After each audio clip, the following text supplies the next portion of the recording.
All right, automated captions in Premiere. This is super easy. First, we'll go to Window, Workspaces, and Captions and Graphics. You should be looking at this Text tab now, but if you don't see it, you can open it under Window and Text.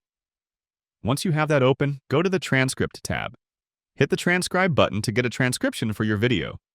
I used to do this manually back in the day, and boy oh boy, is it nice to have an automated tool like this doing the work for you now. Once the transcription is ready, hit the CC button to create captions. For most people, the subtitle format is the best option here. This creates a standard burned-in or sidecar subtitles like an SRT file, and you can choose later if you want your subs burned in or as a separate file. The other options here are mostly for broadcast television standards, so unless you're delivering a TV episode, use the subtitle format. You can also save different subtitle styles, and I'll show you how to do that in a minute.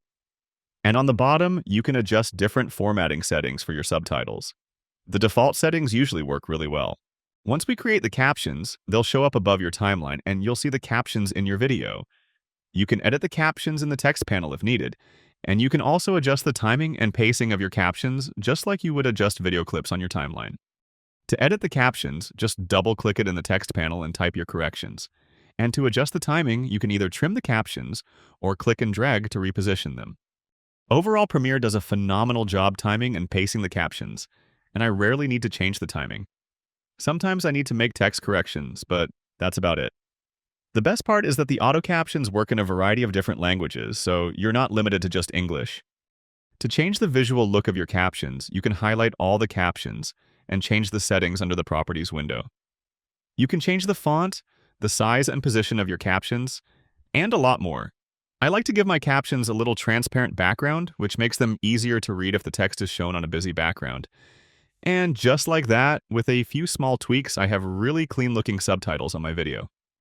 If you want to save this look to use it for other captions, you can click the plus icon here and create a new style. Give it a name, and now when you're making the next set of captions, you can choose that specific style.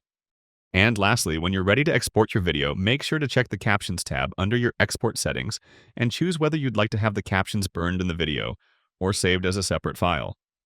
If you need the captions in a different file format, go back to the text window, and from here you can export the captions as a CSV, SRT, or a standard text file. And that's how it's done. If this helped you, make sure to click that nice thumbs up button below the video and subscribe to get more quick tutorials into your YouTube feed. Thanks all, I'll see you in the next one.